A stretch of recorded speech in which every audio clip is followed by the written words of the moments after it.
Hi Dennis Bulldogs, it's Mrs. Johnson, and I'm sorry for getting this video out a little bit late today. I might have to start pre-recording because you never know what can happen throughout the day, so just wanted to apologize for that.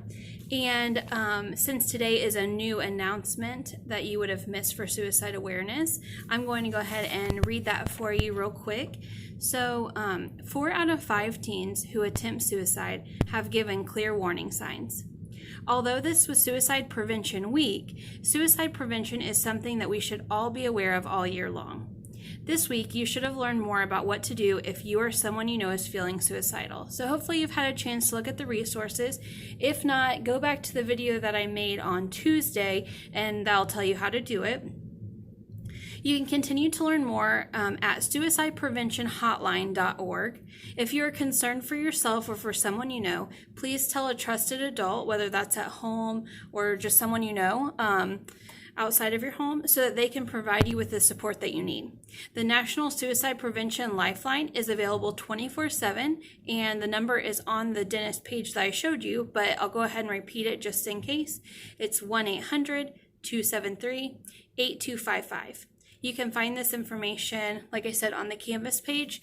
And I had mentioned a few tips on the video on Monday where I talked about putting that number or putting the text number in your phone. So today we're going to briefly talk about some of the tips, just kind of a surface level of how to challenge negative thoughts.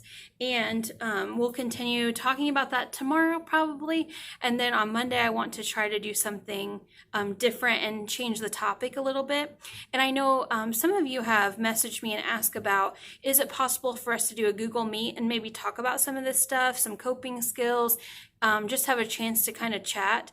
And I think that would be a great idea. I just have to find a time that will work out best for, if we can even get just a small group who wants to do it. So look out for maybe like a sign-up sheet, or I'm not exactly sure what that'll look like, but I will definitely do a video and show you how to tell me like what day or time would work best for you, because it might not be the same for everyone. And I would absolutely love to talk to you guys on Google Meet. So thank you to those who have messaged me and asked me about that. And I think that's a wonderful idea. And I'm so excited that you are wanting to do that. So we're just going to talk about them, like I said, just kind of on the surface. And then we'll go a little bit deeper tomorrow and, kind of wrap up this series. So we've been talking about ANTS, which is automatic negative thoughts. I'm sure you got that right. And we've gone over all of them now, and we're going to talk about how to manage them. So I'm just going to show you my little sheet here. So we're going to go over these bulletins right here. So the first one is notice the thought and label it as untrue. So if you're noticing that you're saying like, I'll definitely fail, I'll never be able to do this, notice that that's untrue and be able to recognize that, that's a negative thought. Like I automatically went negative and that's not true. So one way is just knowing. And so by learning the automatic negative thoughts, you're able to recognize them. It's going to take practice and that's okay.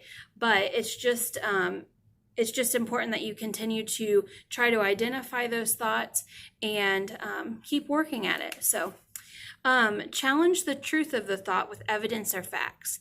So you might think, so if we're doing predicting the future and like their example is, I'll forget what I'm supposed to do, or I will definitely embarrass myself. Think of a time where you've had to do something similar and ask yourself, was that true? Is that a fact? Like, will I always embarrass myself if I try something new? Of course not. You're not always going to do anything. So just trying to challenge that. Another example would be the mind reader. So like guessing someone else's feelings.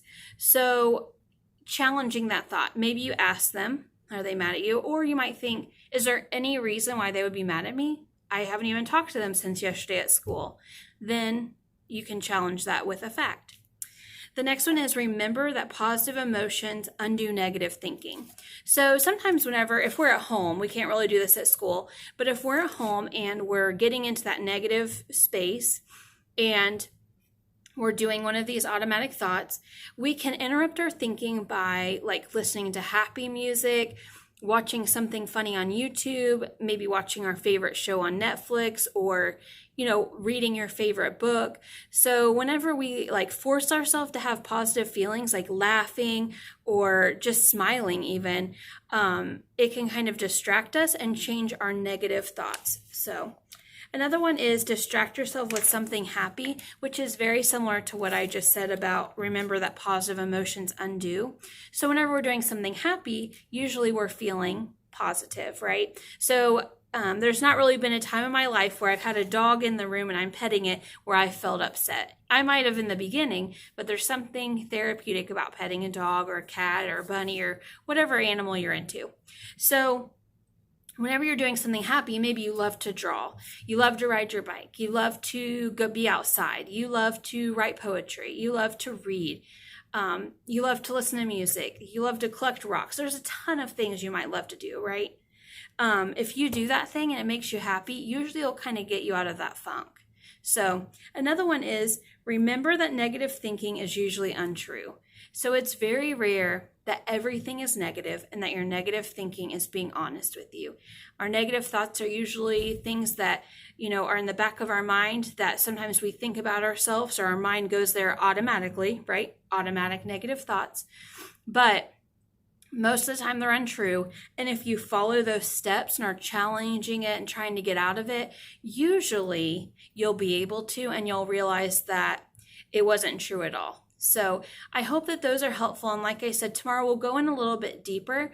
But if you have any questions or concerns, as always, you can message me on Canvas, or if you have just a question or something, I'd be happy to answer. I've actually learned that I can answer using video, so expect a video from me probably if you ask a question that I like to talk and see you guys more than I like to type, but I'm happy to do that as well. So I hope that everyone has a fantastic day, and I will see you tomorrow.